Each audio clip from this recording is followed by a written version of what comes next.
O som começou pequeno, uma insistência aguda que atravessou o silêncio da casa como uma faísca. Primeiro veio o sopro frio da madeira, a porta rangendo por dentro quando alguém a empurrou. Depois, como estilhaços de papel rasgado, os choros. 3 vozes curtas, diferentes entre si, todas urgentes e pequenas, que se misturavam num nó que subiu direto ao peito de Marina. Ela escutou e soube, com a clareza de quem conhece uma respiração alheia como própria, que alguém havia errado a mão naquela noite. Marina bateu na madeira com os nós dos dedos, batidas surdas, sem força para arrombar nada que não fosse à vontade. A porta respondeu com um silêncio pesado, uma recusa que soava como escárnio.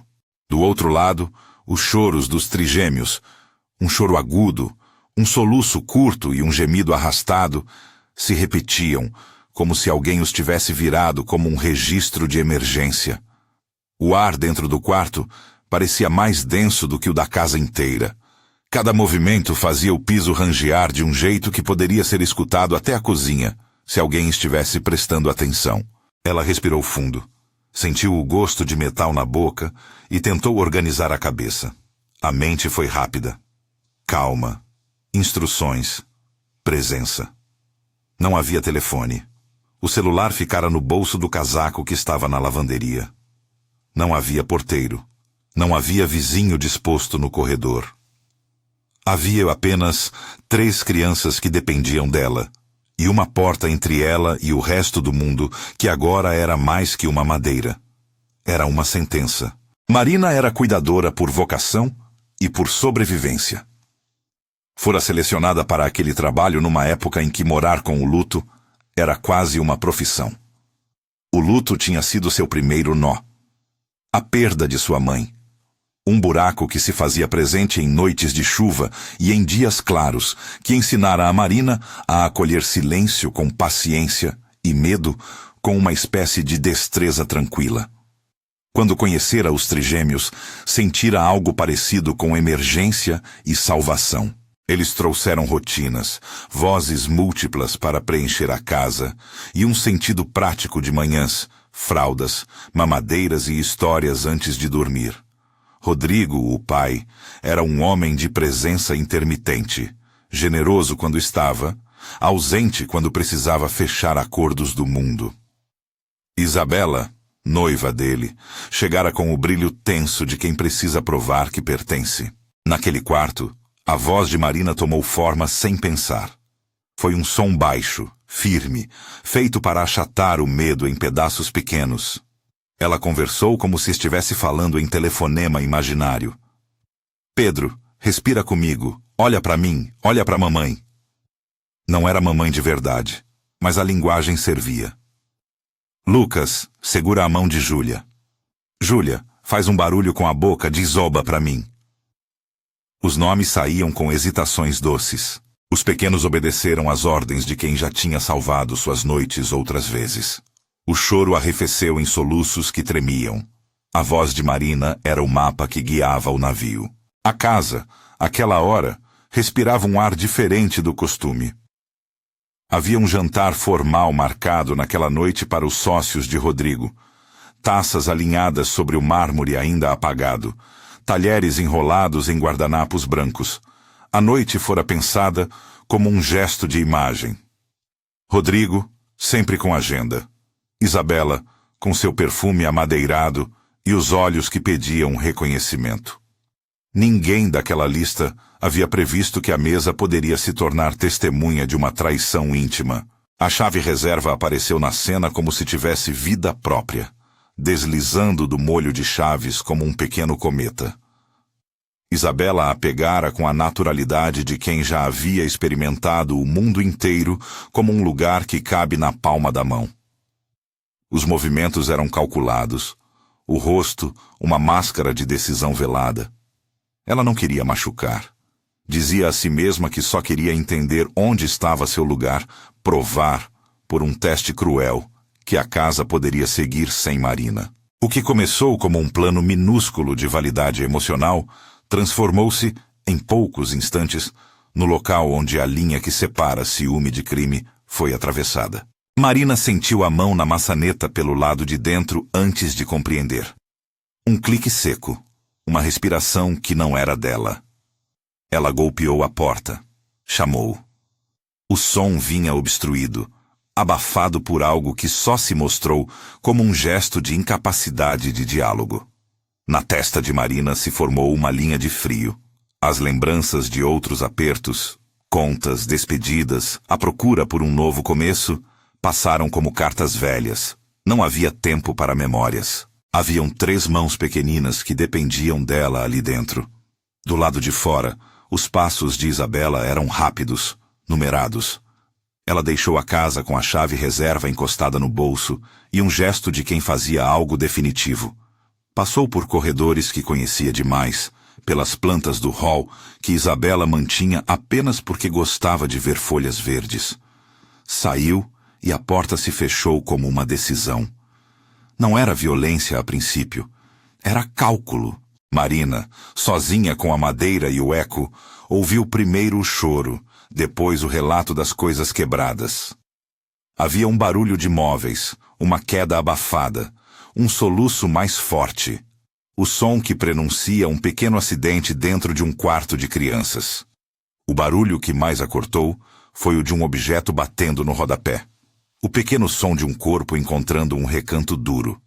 Pedro apareceu no colo de Marina com o rosto arranhado por um canto que ele não conseguira descrever. Não era um ferimento grotesco. Era a marca de um contato que deixou a pele sensível e os olhos arregalados. Ele chorou. Uma daquelas choradeiras que não só doem no corpo, mas que devolvem algo para fora. Medo, frustração, uma urgência de atenção. Marina inclinou-se, fez o que podia com lenços, água morna trazida num copo. Tudo improviso, tudo calma. Não aperta, Pedro. Respira. Olha para mim, vai ficar melhor. E a voz, apesar de velha de tantas noites, encontrou um tom de certeza. Sem telefone, sem ajuda, havia apenas a sua própria voz. Ela ensinou os meninos a soprar, a cobrir o machucado com uma toalha limpa, a se abraçar um no outro para manter o calor corporal. Instruções simples, ensino de quem já lidara com febres e noites mal dormidas. Vocês vão ficar bem, eu estou aqui. Repetiu várias vezes, mesmo quando a própria garganta arfou. Era uma profecia que ela precisava acreditar para que os outros também acreditassem. Do lado de fora, Isabela havia parado no carro, sentada na luz tíbia do farol, e sentiu o impacto do que tinha feito. A adrenalina, no começo, dera-lhe uma espécie de clareza cruel. Ver, por fim, quem era indispensável. Mas quando o retorno do silêncio foi substituído por ruídos que ela não conseguia controlar, a ruidosa inquietação de um evento que poderia sair do script, o peito dela apertou de medo. Era diferente do desespero que ela imaginara. Era um pânico de filme que se instala quando a ficção escapa do roteiro. Seus dedos tremeram. A chave parecia-lhe agora um objeto pesado, metálico e quente. Não sabendo como reverter, usando o corpo de quem foge da própria culpa, ela fez algo que não costumava fazer. Entrou num shopping, sentou-se frente a uma vitrine e observou estranhos ao redor, como se observar a multidão pudesse dissolver suas decisões. Marina, no quarto, escutava passos das crianças se arrastando para seus corpos, sentia o perfume das cabeças adormecidas que se aconchegavam. Não havia ruído humano de socorro, nem sirene. Havia apenas a casa enorme que parecia tão vazia quando Rodrigo não estava. E aquela sensação de abandono, que fora companheira em outras épocas, veio de novo, só que dessa vez com 3 vozes a depender dela, para não transformar medo em ferida. Num dos corredores, a câmera de segurança do sistema, uma peça fria de vidro e lente instalada para monitorar entradas, registrou, sem compaixão, o movimento de Isabela saindo com a chave. Mais tarde, esse mesmo arquivo se tornaria palavra e prova. Naquela noite, era apenas imagem. Um pixel a mais que guardava uma narrativa para o futuro. Ninguém sabia, ali, que as lentes viam tudo. Ninguém sabia que a tecnologia que Rodrigo tanto confiava poderia, naquela hora, ser o fio que traria o pai de volta. Rodrigo estava a quilômetros dali, numa rua com reflexos de neon, discutindo contratos, com a voz profissional redonda como uma moeda. Ele deixara a casa com promessas de retorno cedo. A noite fora uma ponte entre compromissos. A rotina, para ele, era uma sucessão de compromissos que às vezes chegavam a sufocar o resto. Havia em seus olhos o cansaço de quem vive no centro de decisões. Uma mente que pesa números, parcerias, legados. No entanto, havia também fascínio por certos detalhes. O jeito que Marina ajeitava os trigêmeos na mesa, o modo como Isabela ajeitava os quadros com precisão. Confiança e fragilidade entrelaçadas. Quando as primeiras notificações surgiram no seu telefone, Rodrigo as ignorou como ignorara pequenas vibrações naquela noite outras vezes. Um alerta de porta aberta, ruído no corredor. Coisas que se resolvem sozinhas quando a casa está em ordem. Mas a sequência foi implacável. Uma notificação de ruído na ala leste, uma câmera sinalizando o movimento, um som que, por meio dos ajustes do app, foi identificado com certa probabilidade como choro de criança. Por um momento ele fez uma piada silenciosa com um colega. Era fácil raciocinar que se tratava de um alarme falso. A tecnologia gosta de dramatizar. A imagem que mudou tudo foi um pequeno ícone que pulsou no canto do ecrã. Um quadradinho mostrando um corredor vazio. Depois, uma porta sendo fechada. Rodrigo parou. Alguém disse algo por trás dele. Corpos humanos gesticulando. Ele não ouviu. A sala pareceu se comprimir. A sua atenção, que até ali estava dividida entre números e certezas, tombou inteira para um ponto só. A casa, a noiva, a babá, os meninos. A cidade ao redor continuou a girar, mas no íntimo de Rodrigo, uma sequência antiga de decisões começou a se desfazer. Uma ideia de que tudo poderia ser remendado depois. A primeira vez que o choro entrou pelo som do celular foi como uma lâmina. Era abafado, quase remoto, mas lá estava. 3 choros sobrepostos, o mesmo que Marina ouvira na madeira, agora transpostos para a caixa fria do telefone, uma prova acústica de que algo estava errado. Sua respiração acelerou e um pensamento simples atravessou seu rosto. Não agora. Era como se a casa lhe telefonasse com voz urgente, lhe lembrando que havia vidas ali que dependiam de sua presença. A transição foi instantânea. Rodrigo cortou a conversa. As palavras no telefone caíram como folhas secas. O resto foi movimento. Ele sabia o suficiente para não confiar em suposições. Abandonou a sala de reunião com desculpas murchas, pediu para ser liberado e saiu. No caminho até o carro, a mente dele fez um inventário de possibilidades, enquanto o coração impunha a velocidade. Poderia ser um alarme falso. Poderia ser uma explicação simples. Mas a imagem no ecrã e, sobretudo, a sensação temerosa que vinha do nome de Marina no vidro do telefone foram combustíveis suficientes.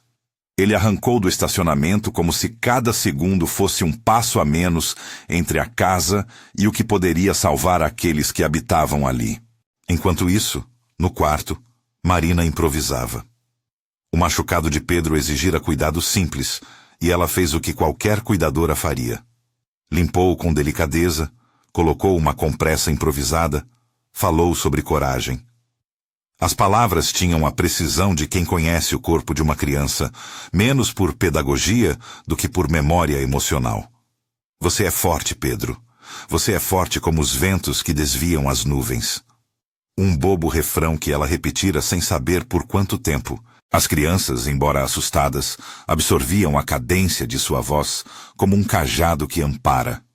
A casa, porém, era um organismo com lugares que insistiam em fazer barulho. Pia que pingava, corrimão que rangia, luz que se apagava em intervalos controlados.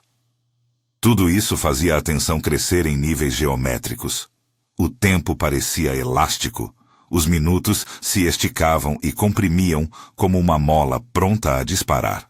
Marina sabia que cada segundo poderia mudar um prognóstico mínimo, uma febre que sobe, um corte que infecciona, e a responsabilidade dela era traduzir calma em ação. Isabela, do outro lado da cidade, sentou-se entre prateleiras de uma loja e deixou que as luzes artificiais lhe devolvessem um reflexo de normalidade. Observava mães, crianças, carrinhos. Via o que não poderia ter no corpo, e naquela representação barulhenta de vida, sentia o contraste da própria esterilidade. O diagnóstico que a acompanhava, um nome médico dito em voz baixa por um especialista, com termos que pareciam, para ela, uma sentença, transformara-se numa ferida íntima. Não era desculpa para um ato como o que praticara, e por isso mesmo a culpa era mais feroz. Sentiu uma vontade de vomitar. Sentiu também uma raiva cega ao perceber que sua tentativa de prova se tornara algo maior que si mesma. A fuga era um alívio infantil. Marina repetia exercícios de distração com as crianças. Histórias curtas, música de palmas, um jogo de imitação que fazia Pedro rir pela primeira vez desde a batida no rodapé. O riso foi um corte iluminador num quarto que, até então, respirava medo. Ela permitiu esse momento como quem abre uma janela. A luz entrou, e por uns instantes a sensação de apuro diminuiu. Mas o vento trouxe um som novo, um ruído diferente que parecia vir da porta. Passos apressados, uma presença que tentava checar o espaço. Marina foi até a porta, apoiou a orelha no buraco estreito entre madeira e batente e ouviu vozes abafadas, sussurros que traziam o nome de Rodrigo, como se fosse um anjo esperado. Do lado de fora, Isabela recusava andar de volta. O pânico havia se transformado num torpor que fazia com que o corpo se recusasse a voltar a um lugar onde havia ferido alguém por ego. Sua cabeça girava com perguntas sem resposta, e a culpa era um animal que mastigava suas pernas. Ela olhou para o relógio. A imagem mental do rosto dos trigêmeos a interrompeu, e por um segundo o mundo inteiro parecia pender numa linha tênue. Ela tentou ligar para Rodrigo, para Marina, para ela mesma. As chamadas permaneceram sem resposta. Rodrigo avançava pela cidade com uma velocidade que vinha de raras linhas de instinto paterno. A cada esquina, sua respiração se tornava mais curta, seu foco mais absoluto. No peito, um peso antigo lhe lembrava que havia coisas que o dinheiro não remendava. Tempo perdido, momentos que não voltam. Enquanto dirigia, um ícone no canto do ecrã mostrou o que sua casa fazia naquele momento. Um pequeno clipe de áudio que pulsou, e nele, as vozes infantis chorosas que iam rasgando tudo que permanecera indiferente em seu mundo mundano. Quando esse áudio chegou, Rodrigo não hesitou. Era o choro que o chamou de volta com a força de uma sirene. Ele sabia, de uma forma que não precisava de mais provas, que alguém naquilo tudo estava ferido. A casa, finalmente, chamava por socorro com a cadência mais pura que existe, o choro de uma criança. Marina, naquele momento, amealhava recursos invisíveis.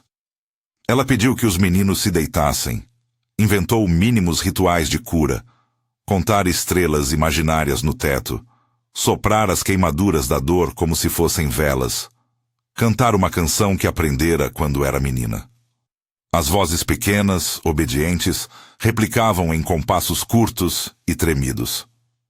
A presença dela, mais que a técnica, foi o elixir. E mesmo assim, a parte mais cruel daquela noite era a consciência de que ela poderia não conseguir desfazer completamente o que acontecera. Isso a ateava de medo e determinação ao mesmo tempo. As luzes da cidade cortavam o painel do carro de Rodrigo como uma trilha que se estreitava. No retrovisor, os movimentos do motorista pareciam acelerados, quase atropelados por uma sensação de pressa íntima. Ele repetia mentalmente um nome. Marina, Marina, Marina. Era como se, ao repeti-lo, pudesse puxá-la de volta. A cada quilômetro, a casa ficava mais perto, e a pergunta sem respostas, por quê? Se aproximava também. Dentro do quarto, a voz de Marina virou uma declaração. Ela contou uma história sobre 3 heróis que tinham escudos invisíveis feitos de coragem, e os trigêmeos, com olhos brilhantes, seguraram-se nesses escudos. O jogo era verdade e não era. Era uma brincadeira com a seriedade de quem precisa transformar o medo em imaginação, para que o remédio, o abraço, a presença, o tempo, possa fazer o resto. Isabela, na vitrine, observava um carrinho de bebê passar com um bebê enrugado, que bocejava como se o mundo fosse perfeito. O contraste a fez encolher. Por trás da vitrine, o reflexo dela se cruzou com a imagem do bebê, e por um piscar, ela se reconheceu menor do que desejava. A culpa não deixou que voltasse para casa. A covardia se enlaçava com o terror. Ela pensou em pegar um táxi e voltar como se nada tivesse acontecido, para remendar com tantas desculpas quantas fossem necessárias. Mas medo não se administra com palavras. E então, quando a ansiedade parecia prestes a emergir como um tsunami, o telefone de Rodrigo tocou. Não uma ligação, mas uma nova notificação. Um áudio da câmera da ala leste, transmitindo som em tempo real. Pela primeira vez, alguém ouviu aquilo de fora e compreendeu a extensão do estrago. O choro atravessou o último bastião de prevenção. Era real, próximo, urgente. A caminho, cada segundo parecia uma eternidade. No peito, Rodrigo sentiu a pressão de quem volta para reparar um erro, de quem vai tomar uma decisão que definirá futuros. Ele não pensou em Blamer, pensou em entrar, em abrir, em salvar. O carro rasgou o silêncio da avenida e a sirene mental que antes estava baixa aumentou até ocupar todo o seu sentido moral. Havia naquele som a promessa de que, se chegasse, faria o que fosse preciso. Do outro lado da cidade, Isabela olhou o relógio mais uma vez e percebeu que alguma coisa já havia se movido além dela. As notificações nas redes faziam pessoas suporem. As notícias locais ainda não haviam chegado, mas havia um ar de confusão no ar que apertava o peito. Em algum lugar, ela soube que uma porta seria aberta naquela noite de forma violenta ou simples, e que o corpo social, Rodrigo, Marina, a lei, teria de responder. A ideia de ser julgada por um ato que pensara ser apenas uma prova de amor transformou-se numa sombra permanente. Marina encolheu os trigêmeos no colo, sentiu as respirações rápidas abrirem espaço no silêncio e repetiu, calmamente, como se decorasse um mantra: respirem comigo, respirem juntos. Ao seu redor, o quarto persistia em ser apenas um quarto. Brinquedos espalhados, o carrinho encostado, um quadro com desenhos colados que representavam sorrisos tortos e árvores verdes. Mas o mundo daquele quarto estava inteiramente suspenso em torno de um som. Os 3 choros, que por fim atravessaram paredes e apps, alcançaram a rua e tocaram um homem que tinha dinheiro suficiente para ter quase tudo, exceto, por um momento, a prioridade que abrigava o lar. Quando Rodrigo ouviu o choro pelo aparelho, algo se partiu. Não foram apenas notas graves ou agudas. Foram 3 solicitações únicas, simultâneas, que pediam por aquele que trazia o sobrenome e o poder de decidir naquele espaço. Ele mudou de marcha. Na sua face, o ridículo do mundo externo dissolveu e surgiu a única urgência que agora importava. O carro deixou rastros na noite enquanto ele acelerava, como se a cada segundo que diminuía no cronômetro a casa pudesse desfazer-se em consequências. O corredor da mansão recebeu-o como uma boca pronta a cuspir um relato de tudo o que havia acontecido. Porta trancada, madeira, o eco dos nós dos dedos de Marina, o choro que voltava a ecoar quando a câmera transmitiu de novo. Rodrigo estacionou o carro com pressa, quase derrubando a maçaneta de dentro. A formalidade que sempre o rodeara caiu como um lençol. Não havia mais reuniões, mais contratos, apenas aquela porta que guardava o que mais importava. E ali, no instante em que se aproximava da casa, sem pensar em nada que não fosse abrir aquela madeira e tocar aqueles corpos, apareceu uma imagem que o deteve por um segundo. No aplicativo, havia um trecho de vídeo. Isabela saindo com a chave, a mão que empurrava, o corredor vazio depois. A leitura foi clara demais para ser interpretada como acidente. Na face de Rodrigo, a indignação momentânea combinou-se com uma sensação de traição profunda. Mas não havia tempo para julgamentos. Havia apenas o som e a obrigação imediata de chegar até os meninos. Ele correu pelos degraus com um único pensamento repetido como um mantra. Eles precisam de mim. A casa abriu-se em portas que rangiam, como se conformassem com a pressa do dono. Marina, do outro lado da madeira, ouviu primeiro um ruído externo. Passos pesados, respiração diferente, uma chave girando. Seu corpo ficou em posição de alerta. Os trigêmeos apertaram-se uns aos outros. Ela ouviu a mão bater desesperada do lado de fora e, por um segundo, o universo se comprimiu num pequeno instante de pura esperança. A porta tremeu, o trinco cedeu e o som do choro foi tomado por outro. A respiração firme de um adulto que veio para proteger. Naquele segundo, tudo pareceu oscilar entre antes e depois. O choro que impulsionara Rodrigo pela cidade havia feito o que precisava. Atravessara todas as barreiras de aparência e comodidade e arrancara o pai do seu pedestal de ausente.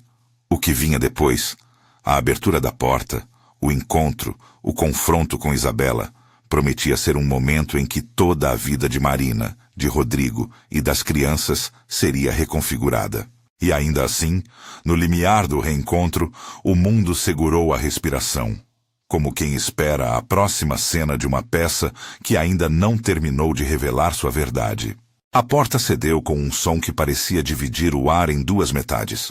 A de antes, feita de medo contido, e a de depois, onde a presença adulta chegava para recompor pedaços. Rodrigo atravessou o batente como se atravessasse uma linha invisível. O corredor cheirava a talco, leite e roupas amassadas. Ele viu Marina no centro do quarto, os trigêmeos enroscados no colo dela como se fossem pequenos remendos de aconchego.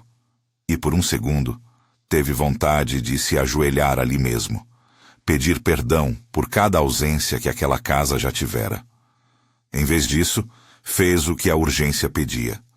Aproximou-se devagar, com as mãos vazias para não assustar, e deixou que a visão fosse o mapa que o conduzia. Marina ergueu o rosto. Os olhos dela estavam vermelhos, a pele pálida no corte das olheiras. Havia uma luz de exaustão ali, mas também algo firme, não submisso nem dócil, apenas cristalizado por uma determinação antiga. Quando Rodrigo se ajoelhou e estendeu a mão, não houve cerimônia, apenas um contato breve. A confirmação de que ninguém mais precisava atravessar a porta sozinho. Ele tocou nas costas de Pedro, acariciou o pequeno cabelo embaraçado de Lucas, afagou a testa de Júlia. O choro agora era mistura de alívio e fadiga. As vozes que antes rasgavam a noite, agora se amaciavam em soluços. Marina respirou fundo, como quem reorganiza os ossos. Eles vão ficar bem, disse Rodrigo, num tom que tentou ser autoridade e soou por uns segundos como pedido. Me perdoa, eu devia estar aqui. Marina não respondeu com um tudo bem automático. Havia, na hesitação, a honestidade de quem carrega um luto e aprendeu a não preencher vazios com palavras vazias. Em vez de perdoar, ela mostrou os cuidados que fez. A compressa improvisada, o estado do machucado de Pedro, a rotina que mantivera para que o medo não se transformasse em pânico. Rodrigo olhou e viu, com clareza dolorosa, o que a casa lhe revelava. Responsabilidade não é só ter recursos para pagar. É ter presença para colar os pedaços que a ausência solta. A câmera do corredor, que em décimos de segundo havia transformado imagens em provas, continuou a gravar como testemunha impassível. No celular de Rodrigo, o clipe que mostrava a Isabela saindo com a chave ainda piscava, e foi esse ícone que fez a questão apontar-se com precisão. Ele levantou-se e caminhou até a sala principal. Marina, sentindo que algo ia acontecer além do limite do quarto, agarrou as crianças com cuidado, protegendo tanto o corpo quanto a intimidade delas. Havia uma decisão adulta a ser tomada ali, e ela sabia, como todos sabiam, que o que vinha depois não seria simples. Rodrigo encontrou Isabela na escada, com os olhos inchados e a pele marcada pelo que poderia ser chamado de humilhação. Ela voltou a casa poucas horas depois, como se a culpa tivesse um caminho próprio que a trouxera de volta. A verdade, no fundo, é que voltar foi mais uma necessidade do que coragem. Precisava enfrentar, precisava ver, precisava, talvez, que alguém dissesse que era possível remendar. O encontro foi um choque contido. Isabela não tentou explicar de início. As palavras que poderia usar pareciam pequenas diante do dano que vira no vídeo e na expressão dos meninos. Por que fez isso? Foi a pergunta que saiu de Rodrigo, mas não havia agressão no tom. Havia exigência de responsabilidade. Isabela dobrou-se sobre si mesma e a resposta saiu como um fio. Não como justificativa, mas como confissão. Falou sobre o medo de não poder ser mãe, sobre as noites em que o diagnóstico médico lhe roubara o sono, sobre o sentimento de ser substituída por uma rotina que não era dela. Falou em pedaços, sem organizar culpa em razão. Marina, que estivera calada no limiar, ouviu e sentiu uma onda de coisas. Compaixão pela dor humana ali exposta, desprezo pela ação que se materializara, a necessidade de não transformar tudo em espetáculo.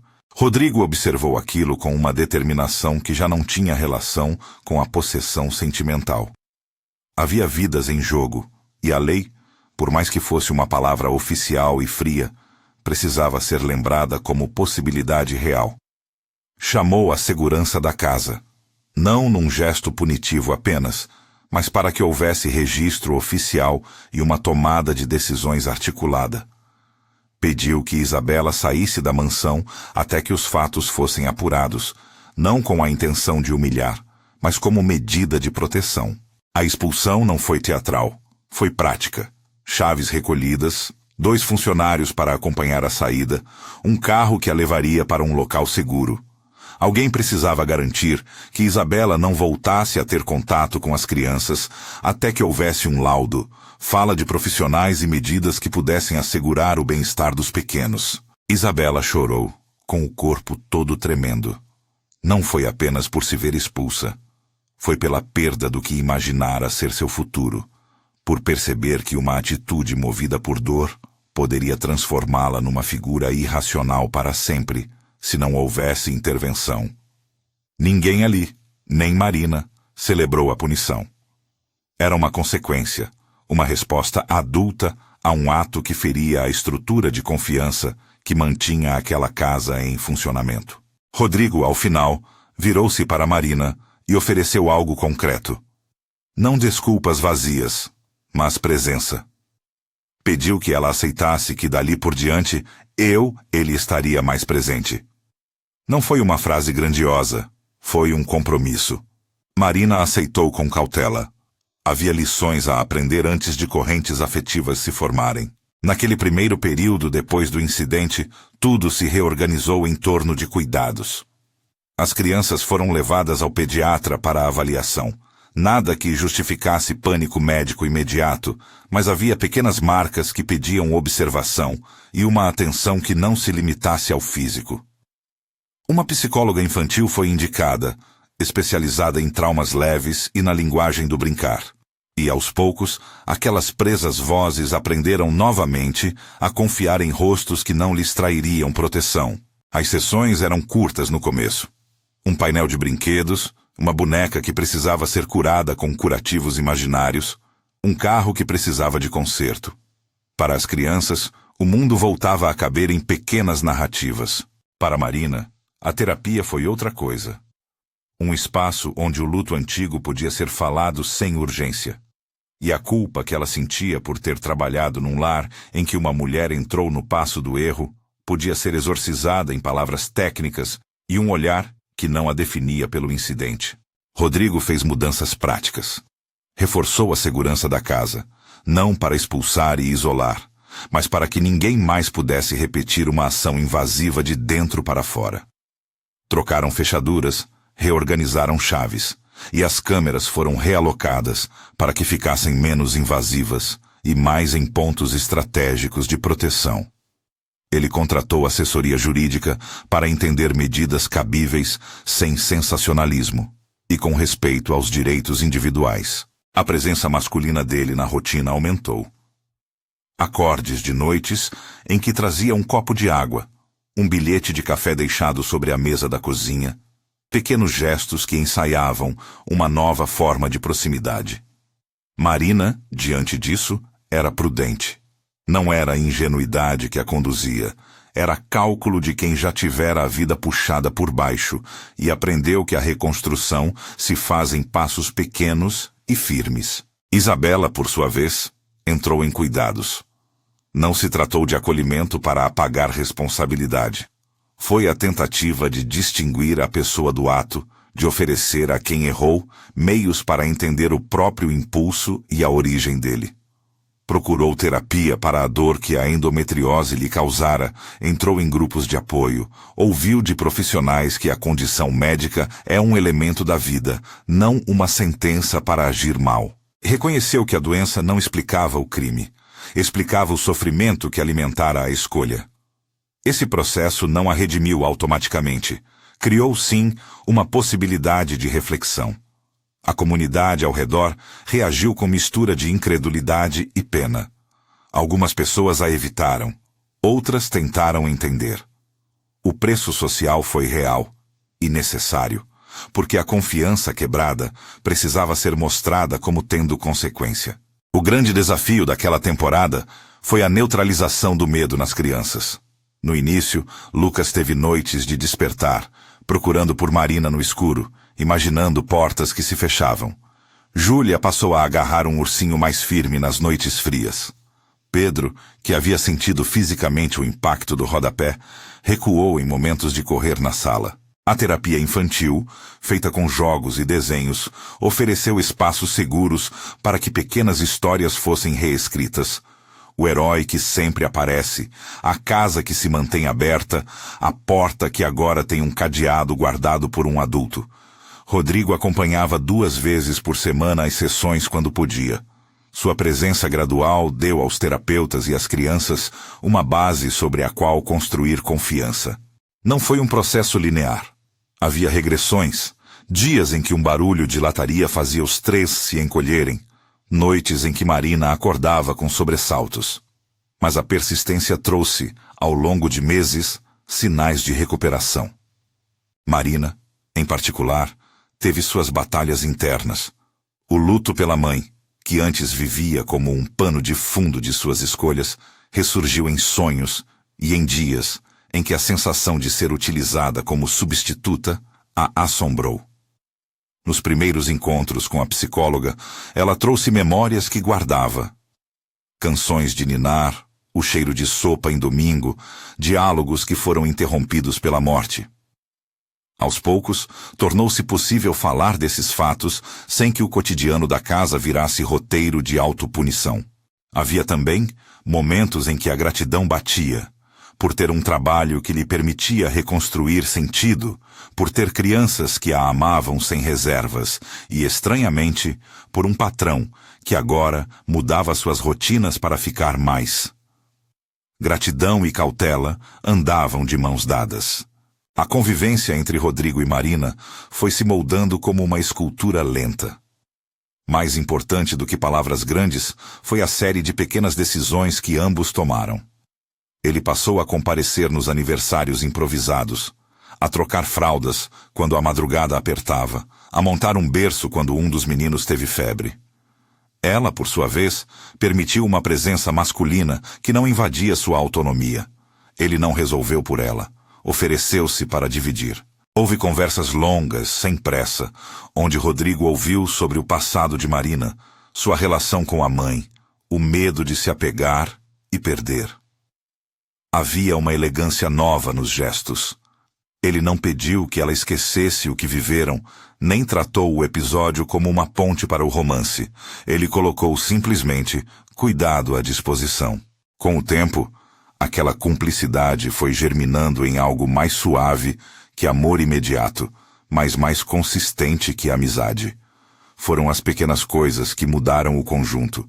Ele se lembrava do modo que ela gostava do café, ela aceitava, com menos reserva, que ele arrumasse a cama quando precisava. Uma noite, muitos meses depois, enquanto as crianças dormiam mais tranquilas, Rodrigo encontrou Marina no jardim, sentada sob uma manta, olhando para as estrelas. Sentou-se ao lado dela, em silêncio. Não houve confissões dramáticas, houve confissão de presença. Nem mesmo a palavra amor foi necessária para que o ar entre eles mudasse. Houve reconhecimento mútuo de que, depois do que passara, alguém estava disposto a ficar. A reconstrução também passou por iniciativas externas. A mansão contratou uma pediatra para acompanhar as crianças com regularidade. Um plano de atendimento psicológico foi instalado para Marina e para a família. Rodrigo permitiu que a babá tivesse uma licença remunerada quando sentiu que ela precisava de tempo para tratar do próprio trauma e do luto que ainda lhe visitava. Tudo isso teve um custo prático. Choros noturnos continuaram, algumas idas ao hospital, horários rearranjados, mas a inclinação foi por proteger e não por esconder. Por proteger as crianças e, ao mesmo tempo, incumbir a Isabela das consequências de seus atos. A decisão de processar ou não foi tomada com cautela. Rodrigo escolheu não só punir, mas buscar uma resposta que incluísse responsabilização técnica e psicológica. Havia registros, depoimentos, e a própria Isabela declarou-se à polícia em um momento subsequente, assumindo o que fizera e explicando seu estado emocional.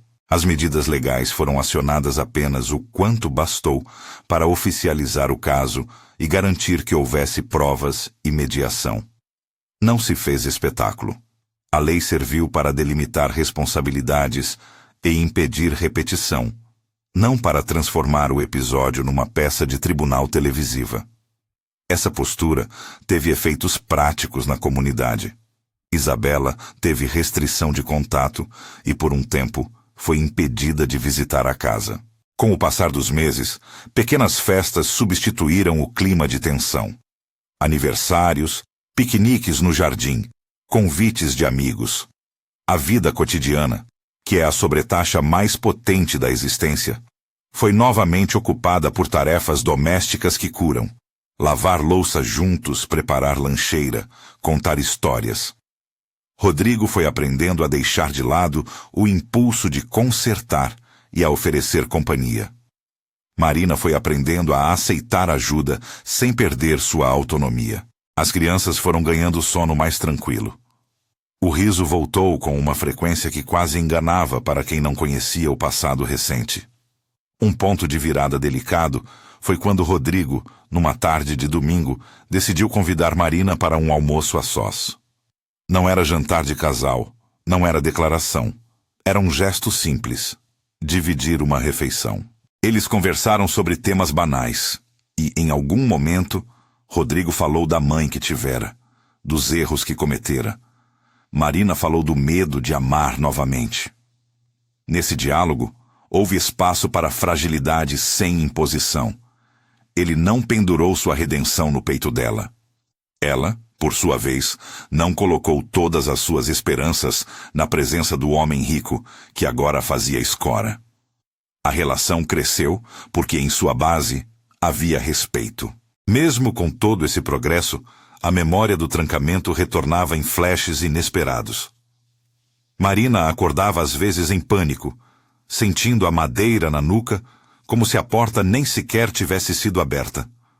Eram momentos de recaída, tão naturais quanto a cura, e nos quais Rodrigo estava presente, não como salvador, mas como apoio.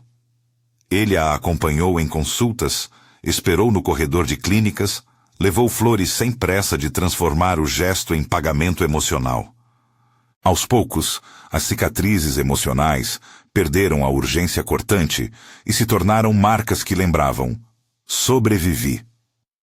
O tempo, sempre ele, fez outra coisa. Mostrou que laços podem crescer sobre um alicerce limpo de intenções. A natureza desse vínculo não foi heróica nem fácil. Foi construída em respeito, pequenas provas de presença e decisões cotidianas. Meses depois daquele incidente, em uma tarde de primavera, Rodrigo pediu que Marina fosse ao seu escritório. Não houve subterfúgios nem surpresa. Ele apresentou um documento. Uma proposta formal, honesta. Queria que ela fosse mais que babá. Queria que tivesse um contrato que respeitasse suas escolhas, horários e descanso, mas que também lhe desse autonomia financeira maior. Ofereceu reconhecimento pelo que fora feito naquela noite, uma chance de estabilidade. Ela leu, hesitou e aceitou. A aceitação não era submissão. Era o reconhecimento de que agora poderia escolher um caminho mais seguro sem renegar sua independência. Algumas pessoas olharam aquilo com estranheza. Como o patrão virou companheiro da babá. Outras aplaudiram a coragem de dois adultos que, depois de um trauma, optaram por construir juntos.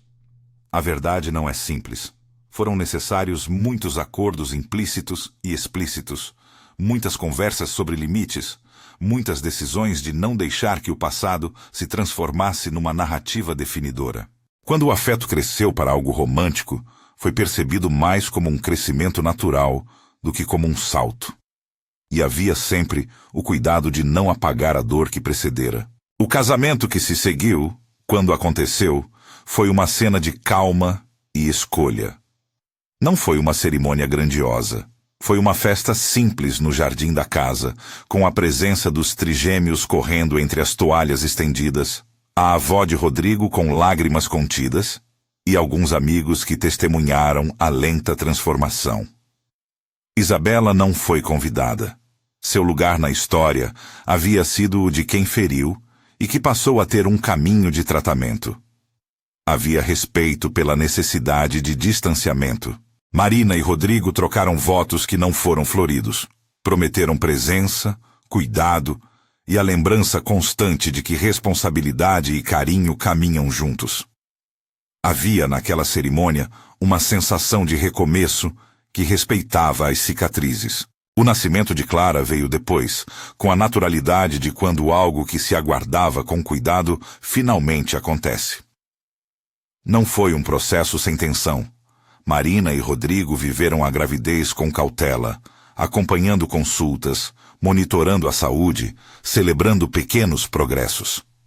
Quando a bebê nasceu, foi como se a casa recebesse um novo compasso. Clara não apagou o passado. Foi antes símbolo de que uma família pode se reinventar. As crianças maiores a receberem com curiosidade e ternura, os trigêmeos, mais velhos por aqueles meses que ensinam a paciência, foram guardiões amorosos. Para Marina, ser mãe novamente, agora em outro papel e com outra responsabilidade, trouxe desafios e alegrias. O nascimento não foi cancelamento das dores prévias, foi sim um novo capítulo. A vida cotidiana, nos anos que se seguiram, manteve suas complexidades. Havia consultas, provas de escola, discussões sobre rotinas e a necessidade constante de não deixar o medo regredir. Às vezes, quando a noite caía e os três pequenos riam no quarto, Marina olhava para as portas da casa e lembrava da madeira que, numa noite, tornara-se barreira. Agora as portas ficavam abertas, literal e figurativamente. Essa imagem, portas abertas, não era uma declaração de ilusão. Era, antes, o símbolo de que nada ali poderia se sustentar sem vigilância e cuidado mútuo. Isabela, alguns anos depois, seguia um caminho de reconstrução pessoal. Não ficou isenta das consequências sociais e legais, mas procurou meios de compreender-se, pedir desculpas e tratar-se. O diagnóstico que tanto a afligira Continuou a fazer parte de sua vida, mas deixou de ser a justificativa única para suas ações. Aprendeu a conviver com limitações, sem recorrer àquilo que magoava outros. A comunidade, aos poucos, foi aceitando essa postura, com reservas, reconheça-se. Porque a confiança, uma vez abalada, demora a se restabelecer. Marina, Rodrigo, as crianças e Clara formaram uma família que, embora não fosse isenta de dores, passava por uma maturidade profunda. Em tempos de aflição, aprenderam a recorrer a redes de apoio, parentes, terapeutas, vizinhos. O dinheiro de Rodrigo ajudou a criar estrutura, mas não substituiu a necessidade de responsabilidade emocional. A casa, antes cenário de ostentação e decisões externas, transformou-se em lar. As janelas passaram a ser abertas com menos medo e mais vigilância consciente. Na parede do corredor, um desenho permanecia. As 3 figuras dos trigêmeos seguravam a mão de uma mulher de cabelos presos.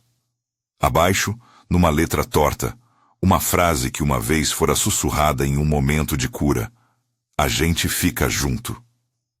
Era para Marina um mantra. Para Rodrigo, uma lembrança de que responsabilidade é fechar a porta quando necessário e manter a casa forte para que ninguém mais precise trancar o outro por medo de perder.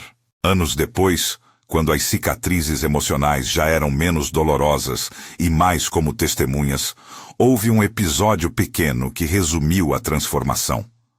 Numa tarde comum, o alarme novo registrou um som suspeito. Uma gatinha de rua que se abrigara no abrigo de bicicletas. Lucas, agora com idade suficiente para entender mais contextos, tremeu por um instante. O ruído lhe trouxe uma lembrança antiga, e foi até Marina. Ela sorriu, pegou-o no colo e sussurrou: "Olha, tudo bem, a gente resolve." Rodrigo entrou no cômodo e, sem fazer alarde, trocou um olhar com Marina. A lembrança veio e se pôs de lado. Havia cuidado, havia memória. Não era uma negação do passado, mas um reconhecimento de que o presente podia ser espaço seguro. A história daquela noite em que uma chave mudou o destino de todos nunca desapareceu. Foi contada em partes, com cuidado, para quem precisava saber. Narraram-se as escolhas, as consequências e as formas como todos aprenderam a responder. A lição não foi que o perdão apaga o erro, nem que o dinheiro cura tudo. Foi que responsabilidade, cuidado e trabalho constante transformam ruínas em estruturas novas. As portas continuaram a existir. E havia trancas. Porque proteção é também liberdade para escolher o que entra e o que fica fora. E quando se abriam, era porque havia confiança construída com horas de atenção. Se alguma coisa se tornou definitiva naquele lar, foi a convicção de que coragem não é a ausência de medo, mas a insistência em agir com humanidade apesar dele. Marina tinha, nas mãos e nas vozes que cuidava, a prova viva de que a coragem se transmite. Ensinou os trigêmeos, e depois Clara, a pedir ajuda, a nomear o que lhes fazia mal e a confiar em adultos que não fingem perfeição. Rodrigo aprendeu que seu papel não era apenas prover, mas permanecer. Isabela aprendeu dolorosamente que a dor sem gestão pode ferir os outros e que se redimir é trabalho. A casa, por fim, permaneceu de portas abertas, não em rendição, mas em escolha. O som das risadas das crianças enchia o corredor, os brinquedos marcavam o assoalho, e os quadros na parede contavam uma história de cicatrizes que se transformaram em força. Marina, sentada certa noite no batente da janela, observou os reflexos das luzes no lago do jardim e soube, com a calma que chega depois do pranto, que aquela família, imperfeita, vestida de lembranças e pequenas reparações, era, de fato, capaz de cuidar do que mais importava. Se alguém lhe perguntasse como se sentia, responderia com a simplicidade de sempre, cansada, prudente, mas profundamente esperançosa. Se esta história tocou você, Pense em como a responsabilidade coletiva age na proteção de crianças e na reconstrução depois de uma violação de confiança. Compartilhe com alguém que precisa ouvir que coragem é permanecer e que consequências existem como forma de cuidado.